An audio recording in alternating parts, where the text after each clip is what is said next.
ಆಕಾಶವಾಣಿ ಹಾಸನ. ಆಯುರ್ವೇದದ ಸುಲಭದ ಪರಿಣಾಮಕಾರಿ ಸಲಹೆಗಳನ್ನು ನೀಡುವ ಕಾರ್ಯಕ್ರಮ ಆರೋಗ್ಯ ಧರ್ಮ. ಪ್ರಾಯೋಜಕರು ಶ್ರೀ ಧರ್ಮಸ್ಥಳ ಮಂಜುನಾಥೇಶ್ವರ ಆಯುರ್ವೇದ ಕಾಲೇಜು ಮತ್ತು ಆಸ್ಪತ್ರೆ, ತಣ್ಣೀರು ಹಳ್ಳ, ಹಾಸನ. ಕೇಳಿ ಹಾಸನ ಆಕಾಶವಾಣಿಯಿಂದ ಆರೋಗ್ಯ ಧರ್ಮ. ಇದು ಹಾಸನ ಆಕಾಶವಾಣಿಯ ಆರೋಗ್ಯ ಮಾರ್ಗದರ್ಶಿ.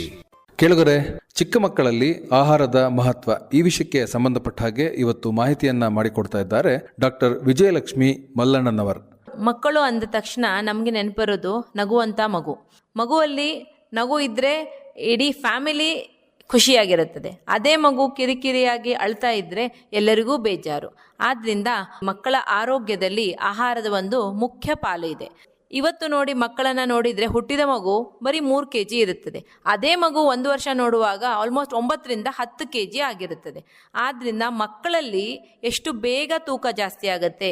ಹುಟ್ಟಿದ ಮಗು ಹುಟ್ಟಿದಾಗ ಬರೀ ಅಳೋದು, ಮಲ್ಕೊಳ್ಳೋದು ಇಷ್ಟೇ ಮಾಡುತ್ತೆ. ಅದೇ 1 ವರ್ಷದಲ್ಲಿ ಮಗು ಏನು ಮಾಡುತ್ತೆ, ಓಡಾಡುತ್ತೆ, 2 ಹೆಜ್ಜೆ ಇಡುತ್ತೆ, ಪುಟ್ಟ ಪುಟ್ಟ ಪದ ಮಾತಾಡುತ್ತೆ, ನೀವು ಬಾಯಿ ಮಾಡಿದರೆ ಬಾಯಿ ಮಾಡುತ್ತೆ. ಸೊ ಈ ಎಲ್ಲ ಬೆಳವಣಿಗೆ ಮಕ್ಕಳಲ್ಲಿ ಎಷ್ಟು ಫಾಸ್ಟಾಗಿ ಆಗುತ್ತೆ ಅಂದರೆ ಅದಕ್ಕೆ ಆಹಾರದ ಸಪೋರ್ಟ್ ತುಂಬ ಬೇಕು. ಆಹಾರ ತುಂಬ ಮುಖ್ಯ. ಆದ್ದರಿಂದ ಮಕ್ಕಳಲ್ಲಿ ಹೇಗೆ ಆಹಾರ ಕೊಡೋದು, ಅದು ಮುಖ್ಯವಾಗಿ ಚಿಕ್ಕ ಮಕ್ಕಳಲ್ಲಿ ಹೇಗೆ ಆಹಾರ ಕೊಡಬೇಕು ಅನ್ನೋದನ್ನು ನಾನಿವತ್ತು ಹೇಳ್ತೀನಿ.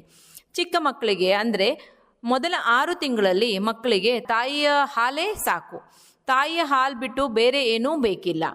6 ತಿಂಗಳವರೆಗೆ ಮಗುವಿಗೆ ಏನೇನು ಪೋಷಕಾಂಶ ಬೇಕು ಅದೆಲ್ಲ ತಾಯಿ ಒಂದು ಹಾಲಿನಿಂದ ಮಾತ್ರ ಸಿಗೋದ್ರಿಂದ ಮಕ್ಕಳಿಗೆ ಬರೀ ಹಾಲೇ ಕೊಡಬೇಕು. ಹಾಲು ಕುಡಿಸಿದ ಮೇಲೆ ನೀರು ಕುಡಿಸೋದು ಅದೆಲ್ಲ ಏನೂ ಮಾಡಬಾರ್ದು. 6 ತಿಂಗಳವರೆಗೆ ಮಕ್ಕಳಿಗೆ ಈ ಒಂದು ತಾಯಿಯ ಹಾಲನ್ನು ಕೊಡೋದ್ರಿಂದ ಎಲ್ಲ ಪೋಷಕಾಂಶಗಳು ಸಿಗುತ್ತವೆ ಮತ್ತು ಅದರಲ್ಲಿ ರೋಗ ನಿರೋಧಕ ಶಕ್ತಿ ತುಂಬ ಇರುತ್ತದೆ. ಆದ್ದರಿಂದ ಮಕ್ಕಳಿಗೆ ಬರೀ ತಾಯಿ ಹಾಲನ್ನು ಮಾತ್ರ ಕೊಡಬೇಕು. ಈ 6 ತಿಂಗಳು ಆದಮೇಲೆ ತಾಯಿ ಹಾಲು ಅಷ್ಟೊಂದು ಪ್ರಮಾಣದಲ್ಲಿ ಉತ್ಪತ್ತಿ ಆಗಲ್ಲ ಮತ್ತು ಮಗುವಿನ ಬೆಳವಣಿಗೆ ಕೂಡ ತುಂಬ ಫಾಸ್ಟ್ ಆಗಿರೋದ್ರಿಂದ ತಾಯಿ ಹಾಲು ಸಾಕಾಗಲ್ಲ. ಆದ್ದರಿಂದ 6 ತಿಂಗಳು ಆದಮೇಲೆ ಮಕ್ಕಳಿಗೆ ಮೇಲಿನ ಆಹಾರವನ್ನು, ತಾಯಿಯ ಹಾಲಿನ ಜೊತೆಗೆ ಮೇಲಿನ ಆಹಾರವನ್ನು ಕೊಡೋದು ತುಂಬ ಮುಖ್ಯ. ಈ ಆಹಾರಕ್ಕೆ ನಾವು ಪೂರಕ ಆಹಾರ ಅಂತ ಹೇಳ್ತೀವಿ. ತಾಯಿ ಹಾಲನ್ನು ಕಂಟಿನ್ಯೂ ಮಾಡಿ ಅದರ ಜೊತೆಗೆ ಪೂರಕ ಆಹಾರವನ್ನು ಕೊಡಬೇಕು. ಪೂರಕ ಆಹಾರ ಮಕ್ಕಳಿಗೆ ಯಾವ ಥರ ಇರಬೇಕು ಅಂದರೆ ಅದು ಮಕ್ಕಳಿಗೆ ಆಹಾರ ಒಂದು ಸುಲಭವಾಗಿ ಜೀರ್ಣ ಆಗೋ ಥರ ಆಹಾರವನ್ನು ಕೊಡಬೇಕು. ಸಾಮಾನ್ಯವಾಗಿ ನಮ್ಮ ಆಯುರ್ವೇದದಲ್ಲಿ ಹೇಳಿದಂಗೆ 6 ತಿಂಗಳ ಮಗುವಿಗೆ ಫಲಪ್ರಾಶನ ಮಾಡಿಸ್ಬೋದು. ಫಲಪ್ರಾಶನ ಅಂದರೆ ಹಣ್ಣು, ಹಣ್ಣಿನ ರಸ ಇದನ್ನು ಪ್ರಾರಂಭದಲ್ಲಿ ಕೊಡಬೇಕು. ಮಗು ಅದನ್ನು ತಗೊಳ್ಳೋಕೆ ಶುರು ಮಾಡಿದ ಮೇಲೆ ಮೇಲಿನ ಆಹಾರ ಅಂದರೆ ಗಂಜಿ ರೂಪದಲ್ಲಿ ಧಾನ್ಯಗಳನ್ನು ಬೇಯಿಸಿ ಕೊಡೋದು ಅದನ್ನೆಲ್ಲ ಮಾಡಬಹುದು. ಮೊದಲು ಶುರು ಮಾಡುವಾಗ ಈ ಬಾಳೆಹಣ್ಣು, ಪುಟ್ಟಬಾಳೆ ಇಂಥದನ್ನು ಕೊಡೋದು ಒಳ್ಳೆಯದು. ಆಮೇಲೆ ಮಕ್ಕಳಿಗೆ ಈ ಧಾನ್ಯಗಳಿಂದ ಗಂಜಿ ರೂಪದಲ್ಲಿ ಆಹಾರ ಮಾಡಿ ಕೊಡ್ಬೋದು. ಒಂದ್ಸರಿ ಶುರು ಮಾಡುವಾಗ ಒಂದೇ ಆಹಾರವನ್ನು ಶುರು ಮಾಡಿ. ಬೆಳಿಗ್ಗೆ ಬಾಳೆಹಣ್ಣು ಕೊಟ್ಟೆ, ಸಾಯಂಕಾಲ ಆ್ಯಪಲ್ ಕೊಟ್ಟೆ, ರಾತ್ರಿ ಮತ್ತೇನೋ ಕೊಟ್ಟೆ, ಈ ಥರ ಕೊಡಬಾರ್ದು. ಒಂದು ಆಹಾರ ಶುರು ಮಾಡಿದರೆ ಮಗುವಿಗೆ ಒಂದು 3-4 ದಿನ ಟೈಮ್ ಕೊಡಿ. ಅದಕ್ಕೆ ಬಾಡಿಗೆ ಅದು ಆಹಾರ ಅಡ್ಜಸ್ಟ್ ಆಗಬೇಕು. ಆಮೇಲೆ ಹೊಸ ಆಹಾರವನ್ನು ಶುರು ಮಾಡಿ. ಈ ಥರ ಮಾಡೋದ್ರಿಂದ ಮಕ್ಕಳ ಬೆಳವಣಿಗೆ ಚೆನ್ನಾಗಾಗತ್ತೆ. ಮಕ್ಕಳ ಆಹಾರ ಕ್ರಮ ಹೇಗೆ ಇರಬೇಕು ಅಂತ ಹೇಳಿ ಇದುವರೆಗೆ ತಮಗೆ ತಿಳಿಸಿಕೊಟ್ಟವರು ಡಾಕ್ಟರ್ ವಿಜಯಲಕ್ಷ್ಮಿ ಮಲ್ಲಣ್ಣವರ್. ಕೇಳುಗರೆ, ಇವತ್ತು ಡಾಕ್ಟರ್ ಮಹೇಶ್ ಹೀರುಲಾಲ್ ಇವರು ತಮಕಶಾಸ್ತ್ರ ಅಂದರೆ ಆಸ್ತಮ ಕುರಿತಂತೆ ನಿಮಗೆ ಮಾಹಿತಿಯನ್ನು ನೀಡ್ತಿದ್ದಾರೆ, ಹಾಗೆ ಸಲಹೆಗಳನ್ನು ಪ್ರಸ್ತಾಪ ಮಾಡ್ತಿದ್ದಾರೆ. ಸಾಮಾನ್ಯ ಜನರು ಈ ಕಾಯಿಲೆಯನ್ನು ಉಬ್ಬಸ, ದಮ್ಮು ಅಥವಾ ಅಸ್ತಮ ಎಂದು ಕರೆಯುತ್ತಾರೆ. ಇದು ಒಂದು ದೀರ್ಘಕಾಲದ ಶ್ವಾಸರೋಗವಾಗಿದೆ. ಇದು ಚಿಕ್ಕ ಮಕ್ಕಳಿಂದ ಹಿಡಿದು ಮಧ್ಯವಯಸ್ಕರಲ್ಲೂ ಮತ್ತು ವಯೋವೃದ್ಧರಲ್ಲೂ ಸಹ ಕಾಣಸಿಗುತ್ತದೆ. ಈ ಕಾಯಿಲೆಯಲ್ಲಿ ಮುಖ್ಯವಾಗಿ ಉಸಿರಾಟದ ತೊಂದರೆ ಮತ್ತು ಕೆಮ್ಮು ಕಾಣಿಸುತ್ತದೆ. ಉಸಿರಾಡುವಾಗ ವೀಸಿಂಗ್ ಅಥವಾ ಶಬ್ದ ಕೇಳಿಸುವುದು. ಈ ಲಕ್ಷಣಗಳು ಮುಖ್ಯವಾಗಿ ಚಳಿಗಾಲದಲ್ಲಿ ಮತ್ತು ರಾತ್ರಿಯಲ್ಲಿ ಹೆಚ್ಚಾಗಿ ಕಾಣಿಸುತ್ತದೆ. ರಾತ್ರಿ ಕೆಮ್ಮು ಮತ್ತು ಉಸಿರಾಟದ ತೊಂದರೆ ಹೆಚ್ಚಾಗಿ ನಿದ್ರಿಸಲು ಸಹ ಕಷ್ಟವಾಗುತ್ತದೆ. ಈ ಕಾಯಿಲೆಗೆ ಹಲವು ಕಾರಣಗಳಿವೆ. ಕೆಲವು ಜನರು ಆನುವಂಶಿಕವಾಗಿ ಈ ಕಾಯಿಲೆಗೆ ತುತ್ತಾಗುವ ಸಾಧ್ಯತೆ ಇದೆ. ಇನ್ನೊಂದು ಮುಖ್ಯ ಕಾರಣವೆಂದರೆ ಹೆಚ್ಚುತ್ತಿರುವ ವಾಯುಮಾಲಿನ್ಯ, ಧೂಳು ಮತ್ತು ಅತಿಯಾದ ಧೂಮಪಾನ. 2019ರಲ್ಲಿ ಸುಮಾರು 262 ಮಿಲಿಯನ್ ಜನರು ಈ ಕಾಯಿಲೆಗೆ ತುತ್ತಾಗಿದ್ದಾರೆ ಎಂದು ತಿಳಿಯುತ್ತದೆ. ಅಭಿವೃದ್ಧಿಶೀಲ ರಾಷ್ಟ್ರಗಳಲ್ಲಿ ಈ ಕಾಯಿಲೆಯು ಹೆಚ್ಚಾಗಿ ಕಾಣಸಿಗುತ್ತಿದೆ. ಎಲ್ಲ ಉಸಿರಾಟದ ತೊಂದರೆಗಳು ಅಸ್ತಮನೆ ಆಗಿರಬೇಕಾಗಿಲ್ಲ. ಹಾಗಾಗಿ ಈ ಲಕ್ಷಣಗಳು ಕಂಡುಬಂದ ತಕ್ಷಣ ತಜ್ಞ ವೈದ್ಯರನ್ನು ಭೇಟಿಯಾಗಿ ವೈದ್ಯರು ಪರೀಕ್ಷಿಸಿ ಕೆಲವೊಮ್ಮೆ ಎಕ್ಸ್ರೇ ಮತ್ತು ರಕ್ತ ಪರೀಕ್ಷೆಗಳನ್ನು ಮಾಡಿಸುವರು. ಆಯುರ್ವೇದದಲ್ಲಿ ಈ ಕಾಯಿಲೆಗೆ ವಿಶೇಷವಾದ ಮತ್ತು ಪರಿಣಾಮಕಾರಿಯಾದ ಚಿಕಿತ್ಸೆಗಳಿವೆ. ಕೆಲವು ಗಿಡಮೂಲಿಕೆಗಳು ಈ ಕಾಯಿಲೆಯಲ್ಲಿ ತುಂಬಾ ಪರಿಣಾಮಕಾರಿಯಾಗಿ ಕಂಡುಬಂದಿವೆ. ವಿರೇಚನ ಎಂಬ ವಿಶೇಷವಾದ ಪಂಚಕರ್ಮವನ್ನು ಸಹ ನಾವು ಈ ಕಾಯಿಲೆಯಲ್ಲಿ ಉಪಯೋಗಿಸುತ್ತೇವೆ. ಈ ಕಾಯಿಲೆಯಲ್ಲಿ ಕೇವಲ ಔಷಧೋಪಚಾರ ಅಷ್ಟೇ ಅಲ್ಲದೆ ಪಥ್ಯ ಅಪಥ್ಯಗಳನ್ನು ಅನುಸರಿಸುವುದು ಸಹ ಅಷ್ಟೇ ಮುಖ್ಯವಾಗಿದೆ. ಈ ವ್ಯಕ್ತಿಗಳು ಆದಷ್ಟು ಧೂಳು ಮತ್ತು ವಾಯುಮಾಲಿನ್ಯದಿಂದ ದೂರವಿರಬೇಕು. ಕೆಲವು ಅಲರ್ಜನ್ಸ್ಗಳಿಂದ ದೂರವಿರಬೇಕು. ಊಟದಲ್ಲಿ ಮೊಸರು, ಎಣ್ಣೆ ಪದಾರ್ಥ, ಬೇಕರಿ ತಿಂಡಿ ತಿನಿಸುಗಳು, ಐಸ್ ಕ್ರೀಮನ್ನು ಬಿಡಬೇಕು. ಊಟದಲ್ಲಿ ಶುಂಠಿ, ಬೆಳ್ಳುಳ್ಳಿ, ಕಾಳುಮೆಣಸು, ಅರಿಶಿಣಗಳನ್ನು ಹೆಚ್ಚಾಗಿ ಬಳಸುತ್ತಾ ಹೋಗಿ. ಬಿಸಿಯಾದ ಊಟ ಮತ್ತು ಚಳಿಯಿಂದ ಎಷ್ಟು ಸಾಧ್ಯವೋ ಅಷ್ಟು ತಮ್ಮನ್ನು ತಾವು ರಕ್ಷಿಸಿಕೊಳ್ಳಬೇಕು. ಇದು ಮುಖ್ಯವಾಗಿ ಚಳಿಗಾಲದಲ್ಲಿ ಹೆಚ್ಚಾಗುವುದರಿಂದ ಚಳಿಯಿಂದ ಎಷ್ಟು ಸಾಧ್ಯವೋ ಅಷ್ಟು ತಮ್ಮನ್ನು ತಾವು ರಕ್ಷಿಸಿಕೊಳ್ಳಬೇಕು. ನಿಯಮಿತವಾದ ಯೋಗ ಮತ್ತು ಪ್ರಾಣಾಯಾಮಗಳು ಈ ಕಾಯಿಲೆಯಲ್ಲಿ ತುಂಬ ಉಪಯುಕ್ತವಾಗಿ ಕಂಡುಬಂದಿವೆ. ಇದು ಒಂದು ದೀರ್ಘಕಾಲದ ಕಾಯಿಲೆಯಾಗಿರುವುದರಿಂದ ನಿರಂತರ ವೈದ್ಯರ ಸಲಹೆ ಮತ್ತು ಸೂಚನೆಯೊಂದಿಗೆ ಪಥ್ಯ ಅಪಥ್ಯಗಳನ್ನು ಸರಿಯಾಗಿ ಪಾಲಿಸುತ್ತಾ ಹೋಗಬೇಕಾಗುತ್ತದೆ. ಶ್ರೋತೃಗಳೇ, ಆಸ್ತಮಾ ದೊಡ್ಡ ಸಮಸ್ಯೆ ಅಂತ ಅಂದ್ಕೊಳ್ಳೋದಕ್ಕಿಂತ ಇದನ್ನ ನಿಮ್ಮ ಮಟ್ಟದಲ್ಲಿ ಹೇಗೆ ನಿಯಂತ್ರಣದಲ್ಲಿ ಇಟ್ಕೊಳ್ಬಹುದು ಅನ್ನೋದ್ರ ಬಗ್ಗೆ ಸರಳವಾದ ಸಂಗತಿಗಳನ್ನು ತಿಳಿಸಿದವರು ಡಾಕ್ಟರ್ ಮಹೇಶ್ ಹೀರುಲಾಲ್ ಅವರು. ಕೇಳಿದರೆ ಉತ್ತಮ ಆರೋಗ್ಯಕ್ಕೆ ದಿನಚರಿ ಹೇಗಿರಬೇಕು ಈ ವಿಷಯ ಕುರಿತಂತೆ ಡಾಕ್ಟರ್ ಮೋನಿಕಾ ಡಿ ಜೈನ್ ಇವತ್ತು ಸಲಹೆಗಳನ್ನು ನೀಡುತ್ತಿದ್ದಾರೆ. ಸ್ವಸ್ಥ ವೃತ್ತ ಎಂಬುದು ಆಯುರ್ವೇದ ಅಧ್ಯಯನದ ಒಂದು ಪ್ರಮುಖ ವಿಭಾಗವಾಗಿದೆ. ಸ್ವಸ್ಥ ಎಂದರೆ ಆರೋಗ್ಯವಂತ ಎಂದು, ವೃತ್ತ ಎಂದರೆ ಪ್ರತಿನಿತ್ಯವೂ ಅನುಸರಿಸಬೇಕಾದ ಕಾರ್ಯಗಳ ಒಂದು ಪರಿಧಿ ಎಂಬ ಅರ್ಥ ಹೊಂದಿದೆ. ಓರ್ವ ವ್ಯಕ್ತಿಯ ಪರಿಪೂರ್ಣವಾದ ಆರೋಗ್ಯ ಹೊಂದಲು ನಿತ್ಯವೂ ಅನುಸರಿಸಬೇಕಾದ ಆರೋಗ್ಯದ ಸೂತ್ರಗಳ ಆಗರವೇ ಈ ಸ್ವಸ್ಥ ವೃತ್ತ ವಿಭಾಗ.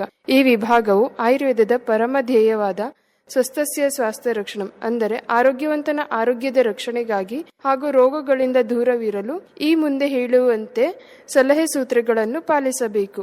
ಮೊದಲನೆಯದಾಗಿ ದಿನಚರ್ಯೆ. ಪ್ರಾತಃ ಕಾಲದಿಂದ ರಾತ್ರಿ ಮಲಗುವವರೆಗೂ ಒಳಪಡಿಸಿಕೊಳ್ಳಬೇಕಾದ ಆರೋಗ್ಯಕರ ಜೀವನ ಶೈಲಿಯನ್ನು ವಿವರಿಸುವುದೇ ದಿನಚರ್ಯ. ಎರಡನೆಯದಾಗಿ ಋತುಚರ್ಯ. ವರ್ಷದ 6 ಋತುಗಳಲ್ಲಿ ಈ ಕಾಲಕ್ಕೆ ಅನುಗುಣವಾದ ಆಹಾರ ಮತ್ತು ಜೀವನ ಶೈಲಿಯ ಮಾರ್ಗದರ್ಶನ ನೀಡುವುದೇ ಋತುಚರ್ಯ. ಮೂರನೆಯದು ಸದೃತ್ತ. ದೈಹಿಕ, ಮಾನಸಿಕ ಮತ್ತು ಸಾಮಾಜಿಕ ಆರೋಗ್ಯದ ಒಳಿತಿಗೆ 100 ನಿತ್ಯದ ಆಚರಣೆಯ ಸೂತ್ರಗಳನ್ನು ತಿಳಿಸುತ್ತಾ ಪರಿಪೂರ್ಣ ವ್ಯಕ್ತಿತ್ವವನ್ನು ನಿರ್ಮಾಣ ಮಾಡಲು ಸಹಾಯ ಮಾಡುವುದೇ ಸದೃತ್ತ. ಋತು ಅನುಸಾರ ಶೋಧನ. ನಮ್ಮ ದೇಹದಲ್ಲಿರುವ ತ್ರಿದೋಷಗಳು ಕಾಲದ ಪರಿಣಾಮದಿಂದಾಗಿ ಪ್ರಕೋಪಗೊಂಡು ಅನೇಕ ಕಾಯಿಲೆಗಳನ್ನು ಉಂಟು ಮಾಡುತ್ತದೆ. ಇದನ್ನು ತಡೆಗಟ್ಟಲು ವಸಂತ ಋತುವಿನಲ್ಲಿ ವಮನ ಮತ್ತು ನಸ್ಯ ಚಿಕಿತ್ಸೆ, ಶರದ್ ಋತುವಿನಲ್ಲಿ ವಿರೇಚನ ಚಿಕಿತ್ಸೆ ಹಾಗೂ ವರ್ಷ ಋತುವಿನಲ್ಲಿ ಬಸ್ತಿ ಚಿಕಿತ್ಸೆ ತಜ್ಞ ವೈದ್ಯರ ಸಲಹೆಯಂತೆ ಪಡೆಯುವುದೇ ಋತು ಅನುಸಾರ ಶೋಧನ ಚಿಕಿತ್ಸೆಗಳು. ರಸಾಯನ ಚಿಕಿತ್ಸೆ ವಯಸ್ಸು, ವೃತ್ತಿ ಹಾಗೂ ಮನೋದೈಹಿಕ ಪ್ರಕೃತಿಗೆ ಅನುಗುಣವಾದ ಆರೋಗ್ಯದ ಸ್ಥಿತಿ ನಮ್ಮದಾಗಿರುತ್ತದೆ. ಕೆಲವೊಮ್ಮೆ ಪುನಃ ನಿರ್ದಿಷ್ಟ ಕಾಯಿಲೆಗಳಿಗೆ ತುತ್ತಾಗುವುದನ್ನು ನಾವು ನೋಡಬಹುದು. ಈ ನಿಟ್ಟಿನಲ್ಲಿ ನಮ್ಮ ದೇಹದ ಕ್ಷಮತೆಯನ್ನು ಹೆಚ್ಚಿಸಿ ಸದೃಢತೆಯನ್ನು ಕಾಪಾಡಿಕೊಂಡು ರೋಗಗಳು ಬಾರದ ಹಾಗೆ ತಡೆಗಟ್ಟುವ ಉಪಾಯವೇ ರಸಾಯನ ಚಿಕಿತ್ಸೆ. ಪ್ರತಿ ವ್ಯಕ್ತಿಗೂ ಅನುಗುಣವಾದ ಅವಲೇಹ ಅಥವಾ ಲೇಹ್ಯಗಳನ್ನು ವೈದ್ಯರ ಸೂಚನೆಯಂತೆ ಸೇವಿಸಿದರೆ ಉತ್ತಮ ಹಾಗೂ ಸುರಕ್ಷಿತ ಆರೋಗ್ಯ ನಮ್ಮದಾಗುತ್ತದೆ. ಯೋಗ ನಮ್ಮ ಪ್ರತಿದಿನದ ಲವಲವಿಕೆ ಭರಿತ ಆರೋಗ್ಯಕ್ಕಾಗಿ, ಸಮತೋಲನದ ಮನಸ್ಥಿತಿಗಾಗಿ ಹಾಗೂ ರೋಗಗಳ ನಿಯಂತ್ರಣ ಮತ್ತು ನಿರ್ವಹಣೆಗಾಗಿ ದೈನಂದಿನ ಯೋಗಾಭ್ಯಾಸ ಒಂದು ವರದಾನವಾಗಿದೆ. ಅನುಭವಿ ವೈದ್ಯರು ಮತ್ತು ಯೋಗ ತಜ್ಞರ ಸಲಹೆ ಮೇರೆಗೆ ಯೋಗದ ಅಭ್ಯಾಸ ಮಾಡುವುದು ಒಳಿತು. ಕೊನೆಯದಾಗಿ ಆಹಾರದ ನೀತಿ ನಿಯಮಗಳು. ಆಹಾರ ಸೇವನೆಯ ನಿಯಮ, ವಿಧಿವಿಧಾನಗಳು, ಬೇಕು ಬೇಡಗಳು, ತಯಾರಿಕೆ ಕ್ರಮದ ಕುರಿತಾಗಿ ಸ್ವಸ್ಥ ವೃತ್ತ ವಿಭಾಗವು ಪರಿಪೂರ್ಣ ಮಾಹಿತಿಯನ್ನು ನಮಗೆ ಒದಗಿಸುತ್ತದೆ. ಇಂದಿನ ದಿನಮಾನಗಳಲ್ಲಿ ವಿಶಿಷ್ಟ ಜೀವನ ಶೈಲಿಯಿಂದ ಹೆಚ್ಚು ಜನರನ್ನು ವಿಶ್ವದೆಲ್ಲೆಡೆ ಬಾಧಿಸುತ್ತಿರುವ ಬೊಜ್ಜು ರೋಗ, ಸಕ್ಕರೆ ಕಾಯಿಲೆ, ಅಧಿಕ ರಕ್ತದ ಒತ್ತಡ, ನಿದ್ರಾಹೀನತೆ, ಮಾನಸಿಕ ತೊಂದರೆಗಳು, ಸಂತಾನಹೀನತೆ, ಕ್ಯಾನ್ಸರ್ನಂತಹ ಸಮಸ್ಯೆಗಳ ಸುಳಿಗೆ ಸಿಲುಕಬಾರದು ಎಂಬ ಅರಿವು ಇದ್ದವರು ಆರೋಗ್ಯಕರ ಜೀವನ ಶೈಲಿಯನ್ನು ನಮ್ಮದಾಗಿಸಬೇಕು. ಕೇಳಿದ್ರೆ ಆರೋಗ್ಯ ಚೆನ್ನಾಗಿರಬೇಕಾದ್ರೆ ನಮ್ಮ ನಿತ್ಯದ ದಿನಚರಿ ಹೇಗೆ ಇಟ್ಕೊಳ್ಬೇಕು, ಹೇಗೆ ಜನ ಗಮನ ಹರಿಸಬೇಕು ಅನ್ನೋದ್ರ ಬಗ್ಗೆ ಮಾತಾಡಿದವರು ಡಾಕ್ಟರ್ ಮೋನಿಕಾ ಡಿ ಜೈನ್ ಅವರು. ಕೇಳಿದ್ರೆ ನಿರ್ವಿಷೀಕರಣ ಚಿಕಿತ್ಸೆ ಈ ಕುರಿತಂತೆ ಇವತ್ತು ನಮ್ಮ ಜೊತೆಗೆ ಮಾತಾಡ್ತಾ ಇದ್ದಾರೆ, ನಿಮಗೆ ಸಲಹೆಗಳನ್ನ ಕೊಡ್ತಾ ಇದ್ದಾರೆ ಡಾಕ್ಟರ್ ಚೈತ್ರ ಹೆಚ್. ನಾವು ದಿನನಿತ್ಯ ಹಲವಾರು ರಾಸಾಯನಿಕ ವಿಷವಸ್ತುಗಳಿಗೆ ಉಟ್ಕೊಳ್ತಾ ಇದೀವಿ. ಅದು ನಾವು ಸೇವಿಸೋ ಆಹಾರದ ಮೂಲಕ ಆಗಿರ್ಬೋದು, ಕುಡಿಯೋ ನೀರು ಅಥವಾ ಉಸಿರಾಡೋ ಗಾಳಿಯಿಂದ ಆಗಿರ್ಬೋದು. ವ್ಯವಸಾಯದಲ್ಲಿ ಯಥೇಚ್ಛವಾಗಿ ಉಪಯೋಗ ಆಗ್ತಾ ಇರುವಂತಹ ರಸಗೊಬ್ಬರಗಳು, ಕ್ರಿಮಿನಾಶಕಗಳು, ಕೀಟನಾಶಕಗಳು, ಇವುಗಳ ಅವಶೇಷಗಳು ನಮ್ಮ ಆಹಾರದಲ್ಲಿ ಅಪಾಯಕಾರಿ ಮಟ್ಟದಲ್ಲಿ ಜಾಸ್ತಿ ಆಗ್ತಾ ಇದೆ. ಹಾಗೆ ಇವುಗಳು ಕುಡಿಯುವ ನೀರಿನಲ್ಲೂ ಸಿಗ್ತಾ ಇದೆ. ಫಿಲ್ಟರ್ ಮೂಲಕ ಶುದ್ಧೀಕರಿಸಿದ ನೀರಿನಲ್ಲಿ ರಾಸಾಯನಿಕಗಳ ಜೊತೆ ಪೋಷಕಾಂಶಗಳು ಸೋರಿ ಹೋಗಿ ವಿಶೇಷವಾಗಿ ಮಕ್ಕಳ ಮೆದುಳಿನ ಬೆಳವಣಿಗೆಯನ್ನ ಇದು ಕುಂಠಿತಗೊಳಿಸ್ತಾ ಇದೆ. ನಾವು ಉಸಿರಾಡೋ ಗಾಳಿಗೆ ಹಲವಾರು ರಾಸಾಯನಿಕ ವಿಷವಸ್ತುಗಳನ್ನ ನಾವೇ ನಮಗರಿವಿಲ್ಲದಂತೆ ಸೊಳ್ಳೆ ನಿವಾರಕ ಬತ್ತಿಗಳು ರೂಪದಲ್ಲೋ ಅಥವಾ ರೂಮ್ ಫ್ರೆಶ್ನರ್ಸ್ ಅಥವಾ ಇವತ್ತಿನ ಅಗರಬತ್ತಿಗಳಿರ್ಬೋದು, ಸುಗಂಧಿ ದ್ರವ್ಯಗಳು, ಪರ್ಫ್ಯೂಮ್ಗಳ ರೂಪದಲ್ಲಿ ಬಿಡುಗಡೆ ಮಾಡ್ತಾ ಇದೀವಿ. ಇದು ಒಮ್ಮೆ ಪರಿಸರಕ್ಕೆ ಬಿಡುಗಡೆಯಾದ್ರೆ ಅದು ಪರಿಸರದಲ್ಲಿ ಯಾವಾಗ್ಲೂ ಉಳ್ಕೊಬಿಡುತ್ತೆ. ಇದಷ್ಟೇ ಅಲ್ಲದೆ ಕಾರ್ಖಾನೆಯಲ್ಲಿ ಕೆಲಸ ಮಾಡುವಂತ ಕಾರ್ಮಿಕರು ಹಲವಾರು ರಾಸಾಯನಿಕ ವಸ್ತುಗಳಿಗೆ ದಿನನಿತ್ಯ ಒಡ್ಡಿಕೊಳ್ತಾ ಇದ್ದಾರೆ. ಇವಿಷ್ಟು ನಾವು ಸೇವಿಸ್ತಾ ಇರೋ ಆಹಾರ, ನೀರು, ಗಾಳಿಯಲ್ಲಾದ್ರೆ ಓವರ್ ದ ಕೌಂಟರ್ ಮೆಡಿಸಿನ್ ಅಂತ ಹೇಳ್ತೀವಿ. ಅಂದ್ರೆ ವೈದ್ಯರ ಸಲಹೆ ಇಲ್ಲದೆ ಸೇವಿಸುವಂತಹ ಔಷಧಿಗಳು, ಹರ್ಬಲ್ ಅಥವಾ ಆಯುರ್ವೇದದ ಹೆಸರಿನಲ್ಲಿ ಮಾರಾಟ ಆಗ್ತಿರೋ ಹಲವಾರು ಆಹಾರ ಪದಾರ್ಥಗಳು, ಔಷಧಿಗಳು. ಅಷ್ಟೇ ಅಲ್ಲದೆ ದೀರ್ಘಕಾಲೀನ ವ್ಯಾಧಿಗಳಿಗೆ ವರ್ಷಗಟ್ಟಲೆ ಉಪಯೋಗಿಸುವಂತಹ ಔಷಧಿಗಳು, ಅವುಗಳ ಸೈಡ್ ಎಫೆಕ್ಟ್ಗಳು, ಇತ್ತೀಚೆಗೆ ಹೆಚ್ಚಾಗ್ತಾ ಇರುವಂತಹ ಧೂಮಪಾನ, ಕುಡಿತ, ಮಾದಕ ದ್ರವ್ಯಗಳ ಸೇವನೆ, ಹೀಗೆ ಹಲವಾರು ರೀತಿಯಲ್ಲಿ ಇಂದು ರಾಸಾಯನಿಕ ವಿಷವಸ್ತುಗಳು ನಮ್ಮ ಶರೀರವನ್ನ ಸೇರ್ಕೊಳ್ತಾ ಇದೆ. ಪ್ರತಿಯೊಂದು ರಾಸಾಯನಿಕವು ಒಂದೊಂದು ಅಂಗಾಂಗಗಳ ಮೇಲೆ ವಿಶೇಷ ಆಕರ್ಷಣೆ ಇರುತ್ತೆ. ಆ ಅಂಗಾಂಗಗಳನ್ನ ಕ್ರಮೇಣವಾಗಿ ದುರ್ಬಲಗೊಳಿಸುತ್ತೆ. ಈ ರೀತಿ ನಿತ್ಯ ಸಂಚಿತಗೊಳ್ತಾ ಇರುವ ಮತ್ತು ದೇಹದಿಂದ ಹೊರ ಹೋಗದೆ ಇರುವಂತಹ ಈ ವಿಷವಸ್ತುಗಳಿಗೆ ಆಯುರ್ವೇದ ಗ್ರಂಥಗಳಲ್ಲಿ ದೂಷಿ ವಿಷ ಅಂತ ಹೇಳ್ತೀವಿ. ಇದರಿಂದಾಗಿ ಏನಾಗ್ತಾ ಇದೆ ಅಂದ್ರೆ ಹಾರ್ಮೋನ್ಗಳ ವೈಪರೀತ್ಯ, ಥೈರಾಯ್ಡ್ ತೊಂದರೆ ಇರ್ಬೋದು, ಹೆಣ್ಣು ಮಕ್ಕಳಲ್ಲಿ ಹೆಚ್ಚಾಗ್ತಾ ಇರುವಂತಹ PCOD ತೊಂದರೆ, ಮುಟ್ಟಿನ ತೊಂದರೆಗಳು, ಗರ್ಭಪಾತಗಳು, ಸಂತಾನಹೀನತೆ, ನರಗಳ ದೌರ್ಬಲ್ಯ, ಪಾರ್ಕಿನ್ಸನ್ಸ್ ಕಾಯಿಲೆ ಇರ್ಬೋದು, ಅಲ್ಝಿಮಿಯರ್ಸ್ ಮರೆಗುಳಿತನ ಕಾಯಿಲೆ ಇರ್ಬೋದು, ವಿವಿಧ ರೀತಿಯ ಚರ್ಮ ಸಂಬಂಧಿ, ಶ್ವಾಸಕೋಶ ಸಂಬಂಧಿ ಅಲರ್ಜಿಗಳು, ಹೃದಯ ಸಂಬಂಧಿ ಕಾಯಿಲೆಗಳು, ಕಿಡ್ನಿ ವೈಫಲ್ಯ, ಮಾರಣಾಂತಿಕ ಕ್ಯಾನ್ಸರ್, ಹೀಗೆ ಪಟ್ಟಿ ಬೆಳೀತಾನೆ ಹೋಗುತ್ತೆ. ಈ ರೀತಿ ಸಂಚಿತ ವಿಷವಸ್ತುಗಳನ್ನ ದೇಹದಿಂದ ಹೊರಹಾಕುವ ಚಿಕಿತ್ಸೆಗೆ ನಿರ್ವಿಷೀಕರಣ ಚಿಕಿತ್ಸೆ ಅಂತ ಹೇಳ್ತೀವಿ. ನಿರ್ವಿಷೀಕರಣ ಚಿಕಿತ್ಸೆನ ಕೆಲವು ರೀತಿಯ ಪಾನೀಯಗಳಿಂದ ಅಥವಾ ಆಹಾರ ಪದಾರ್ಥಗಳಿಂದ, ಜೀವನ ಶೈಲಿಯ ಬದಲಾವಣೆಯಿಂದ ಕೂಡ ನಾವು ಮಾಡ್ಕೋಬಹುದು. ಅತಿ ಹೆಚ್ಚು ಸಂಚಿತಗೊಂಡ ವಿಷವಸ್ತುಗಳಿದ್ದಲ್ಲಿ ಬೇದಿ ಮೂಲಕನೋ ಅಥವಾ ಮಾಂತಿ ಮೂಲಕ ಅದನ್ನ ಹೊರಹಾಕಬೇಕಾಗ್ತದೆ. ಇಂದಿನ ಕಾಲದಲ್ಲಿ ಆರೋಗ್ಯವಂತರು ತಮ್ಮ ಆರೋಗ್ಯವನ್ನ ಕಾಪಾಡಿಕೊಳ್ಳೋದಕ್ಕೆ ವರ್ಷಕ್ಕೊಮ್ಮೆ ಈ ಚಿಕಿತ್ಸೆ ಮಾಡಿಕೊಳ್ಳೋದು ಉತ್ತಮ. ಆರೋಗ್ಯವಂತ ಸಂತತಿಯನ್ನು ಅಪೇಕ್ಷಿಸುವ ದಂಪತಿಗಳು ಗರ್ಭಧರಿಸುವ 3 ತಿಂಗಳ ಮೊದಲೇ ಈ ಚಿಕಿತ್ಸೆಗೆ ಒಳಪಡುವುದು ಒಳ್ಳೆಯದು. ದೀರ್ಘಕಾಲದಿಂದ ಹಲವಾರು ಕಾಯಿಲೆಗಳಿಗೆ ಔಷಧಿ ಸೇವಿಸುತ್ತಿರುವ ಆರೋಗ್ಯಾಕಾಂಕ್ಷಿಗಳು ಕೂಡ ಆ ಔಷಧಿಗಳ ದುಷ್ಪರಿಣಾಮಗಳನ್ನು ಕಡಿಮೆಗೊಳಿಸಲು ಈ ಚಿಕಿತ್ಸೆಗೆ ಒಳಪಡಬಹುದು. ಧೂಮಪಾನ, ಕುಡಿತ, ಮಾದಕ ವಸ್ತುಗಳ ಚಟವಿರುವವರು ಅವುಗಳ ದುಷ್ಪರಿಣಾಮವನ್ನ ಕಡಿಮೆಗೊಳಿಸಿಕೊಳ್ಬಹುದು. ಆರೋಗ್ಯ ಪ್ರತಿಯೊಬ್ಬರ ಜನ್ಮಸಿದ್ಧ ಹಕ್ಕು. ಇಂದಿನ ಕಾಲದಲ್ಲಿ ಅದನ್ನ ರಕ್ಷಿಸಿಕೊಳ್ಳೋದಕ್ಕೆ ನಿರ್ವಿಷೀಕರಣ ಚಿಕಿತ್ಸೆ ಅತ್ಯಂತ ಅಗತ್ಯ ಮತ್ತು ಅನಿವಾರ್ಯ. ಕೆಳಗರೆ ಪ್ರಸ್ತುತ ದಿನಗಳಲ್ಲಿ ನಿರ್ವಿಷೀಕರಣ ಚಿಕಿತ್ಸೆ ಹೇಗೆ ಪ್ರಯೋಜನಕಾರಿ ಅನ್ನೋದನ್ನ ಸ್ಪಷ್ಟವಾಗಿ ವಿವರಿಸಿದವರು ಡಾಕ್ಟರ್ ಚೈತ್ರ ಹೆಚ್. ಕೆಳಗರೆ ನಮ್ಮ ಪರಿಸರದಲ್ಲಿ ಸಾಕಷ್ಟು ಸಸ್ಯ ಸಂಕುಲ ಇದೆ. ಇವತ್ತಿನ ಈ ಕಾರ್ಯಕ್ರಮದಲ್ಲಿ ದತ್ತೂರ ಗಿಡದ ಪರಿಚಯವನ್ನ ಮಾಡಿಕೊಡ್ತಿದ್ದಾರೆ ಡಾಕ್ಟರ್ ಶಕ್ತಿ ರಾಣಿ SN ಅವರು. ಈ ಪ್ರಪಂಚದಲ್ಲಿ ಪ್ರಾಚೀನ ಕಾಲದಿಂದಲೂ ಗಿಡ ಮರಗಳು ಜೀವ ಮತ್ತು ಜೀವನದ ಅವಿಭಾಜ್ಯ ಅಂಗವಾಗಿದೆ. ನಮ್ಮ ದಿನನಿತ್ಯ ಜೀವನದಲ್ಲಿ ಉಪಯೋಗವಿರುವುದಷ್ಟೇ ಅಲ್ಲದೆ ಇವು ಮಾನವನ ಅನಾರೋಗ್ಯದಲ್ಲಿ ಸಂಜೀವಿನಿಯೇ ಆಗಿದೆ. ಆಯುರ್ವೇದದ ಪ್ರಕಾರ ಗಿಡಮೂಲಿಕೆಗಳಿಂದ ಸಾಯುವ ಸ್ಥಿತಿಯಲ್ಲಿರುವವರನ್ನು ಬದುಕಿಸಿದ ಉದಾಹರಣೆಯೂ ಇದೆ. ಆದರೆ ಕೆಲವು ಗಿಡಗಳು ಔಷಧಿಯ ಜೊತೆ ಮಾನವನ ಪ್ರಾಣವನ್ನು ತೆಗೆಯುವ ಕೆಲವು ಅಂಶಗಳನ್ನು ಹೊಂದಿರುತ್ತದೆ. ಈ ದಿನ ನಾವು ನಮ್ಮ ಜೀವಕ್ಕೆ ಅಪಾಯ ತರುವ ಗಿಡಗಳಲ್ಲಿ ಒಂದಾಗಿರುವ ದತ್ತೂರ ಗಿಡದ ಬಗ್ಗೆ ತಿಳಿದುಕೊಳ್ಳೋಣ. ದತ್ತೂರ ಗಿಡ, ಈ ಗಿಡವನ್ನು ಕನ್ನಡದಲ್ಲಿ ಉಮ್ಮತ್ತಿ, ಕರಿ ಉಮ್ಮತ್ತಿ ಎಂದು ಕರೆಯಲಾಗಿದ್ದು ಇಂಗ್ಲಿಷ್ನಲ್ಲಿ ಮೂನ್ಫ್ಲವರ್, ಡೆವಿಲ್ಸ್ ವೀಡ್ ಎಂದು ಕರೆಯುತ್ತಾರೆ. ಈ ಗಿಡವನ್ನು ನಮ್ಮ ಸುತ್ತಲಿನ ಪರಿಸರದಲ್ಲಿ ಕಾಣಬಹುದು. ಇದು 2 ರಿಂದ 5 ಅಡಿ ಎತ್ತರ ಬೆಳೆಯುತ್ತದೆ. ಈ ಗಿಡದಲ್ಲಿ ಬಿಳಿ ಬಣ್ಣದ ಹೂಗಳಿದ್ದು ಕೆಳಗೆ ಮುಳ್ಳಿನ ವೃತ್ತಾಕಾರ ಗೆಡ್ಡೆ ಇರುತ್ತದೆ. ಈ ಗಿಡದ ಬೀಜಗಳಿಂದ ಕೆಲವು ಔಷಧಿಗಳನ್ನು ಮತ್ತು ಎಣ್ಣೆಯನ್ನು ಕೂಡ ತಯಾರಿಸುತ್ತಾರೆ. ಆಯುರ್ವೇದದಲ್ಲಿ ಆಸ್ತಮಾ, ಕೆಮ್ಮು, ಜ್ವರ, ಉರಿಯೂತಗಳು, ಗಾಯ, ನರ ದೌರ್ಬಲ್ಯ, ಹುಚ್ಚುತನ ಮತ್ತು ಮುಟ್ಟಿನ ಸಮಸ್ಯೆ ಸೇರಿದಂತೆ ವಿವಿಧ ಮಾನವ ಕಾಯಿಲೆಗಳಿಗೆ ದತ್ತೂರವನ್ನು ಉಪಯುಕ್ತ ಪರಿಹಾರವೆಂದು ವಿವರಿಸಲಾಗಿದೆ. ದತ್ತೂರ ವಿಷವು ಭಾರತದಲ್ಲಿ ಸಾಮಾನ್ಯವಾಗಿದೆ. ಬೀಜಗಳನ್ನು ಸಾಮಾನ್ಯವಾಗಿ ದರೋಡೆ, ಅಪಹರಣ ಮತ್ತು ಅತ್ಯಾಚಾರದ ಮೊದಲು ಮಂಕು ಮಾಡುವ ವಿಷವಾಗಿ ಬಳಸಿಕೊಳ್ಳಲಾಗುತ್ತದೆ. ಇದನ್ನು ಕೆಲವೊಮ್ಮೆ ರಸ್ತೆ ಬದಿಯ ವಿಷವೆಂದು ಕರೆಯಲಾಗುತ್ತದೆ. ಮಕ್ಕಳು ಮತ್ತು ವಯಸ್ಕರು ಹಸಿ ಹಣ್ಣು ಅಥವಾ ಬೀಜಗಳನ್ನು ತಿನ್ನಬಹುದಾದ ಹಣ್ಣುಗಳು ಅಥವಾ ಕ್ಯಾಪ್ಸಿಕಂ ಬೀಜಗಳು ಎಂದು ತಪ್ಪಾಗಿ ಸೇವಿಸಿದಾಗ ಆಕಸ್ಮಿಕ ವಿಷ ಸಾಮಾನ್ಯವಾಗಿ ಸಂಭವಿಸುತ್ತದೆ. ಅನುಚಿತ ಪ್ರಮಾಣದಲ್ಲಿ ದತ್ತೂರವನ್ನು ಸೇವಿಸುವುದರಿಂದ ಬುದ್ಧಿಮಾಂದ್ಯತೆ, ಗೊಂದಲ, ಭ್ರಮೆ, ಜ್ವರ, ಖಿನ್ನತೆ ಹಾಗೂ ಸೆಳೆತ ಅಂತಹ ರೋಗ ಲಕ್ಷಣಗಳು ಕಂಡುಬರುತ್ತದೆ. ಹೇಗಾದರೂ ದತ್ತೂರ ವಿಷದಿಂದ ನಾವು ಅಪರೂಪ ಚೇತರಿಕೆ ಹಲವಾರು ದಿನಗಳಲ್ಲಿ ತೆಗೆದುಕೊಳ್ಳಬಹುದು. ಮಾರಣಾಂತಕ ಪ್ರಮಾಣ 60ರಿಂದ 100 ಬೀಜಗಳು, ಮಾರಣಾಂತಕ ಅವಧಿ 24 ಗಂಟೆಗಳು. ಈಗ ನಾವು ಇದರಿಂದ ಆಗುವ ವಿಷದಿಂದ ಮನೆಮದ್ದನ್ನು ತಿಳಿದುಕೊಳ್ಳೋಣ. ನಾಡಿ, ಉಸಿರಾಟ ಮತ್ತು ದೇಹದ ಉಷ್ಣತೆಯ ಮೇಲ್ವಿಚಾರಣೆ ಮಾಡಿಕೊಳ್ಳುವುದು ಉತ್ತಮ. ಉಪ್ಪು ನೀರಿನಿಂದ ಹೊಟ್ಟೆ ತೊಳೆಯುವುದು ಉತ್ತಮ. ಹಸುವಿನ ಹಾಲು ಸಕ್ಕರೆಯೊಂದಿಗೆ ತೆಗೆದುಕೊಳ್ಳಿ. ನಿಂಬು ರಸವನ್ನು ಸೇವಿಸುವುದು ಉತ್ತಮ. ಜೀರಿಗೆ ಕಷಾಯವನ್ನು ಮಾಡಿಕೊಂಡು ಕುಡಿಯುವುದು ಒಳ್ಳೆಯದು. ಎಳನೀರು ಮತ್ತು ಚಂದನವನ್ನು ಸಮ ಪ್ರಮಾಣದಲ್ಲಿ ತೆಗೆದುಕೊಳ್ಳಿ. ಮೊಸರು ಮತ್ತು ಜೇನುತುಪ್ಪ ಮಿಶ್ರಣವನ್ನು ತೆಗೆದುಕೊಳ್ಳುವುದು ಉತ್ತಮ.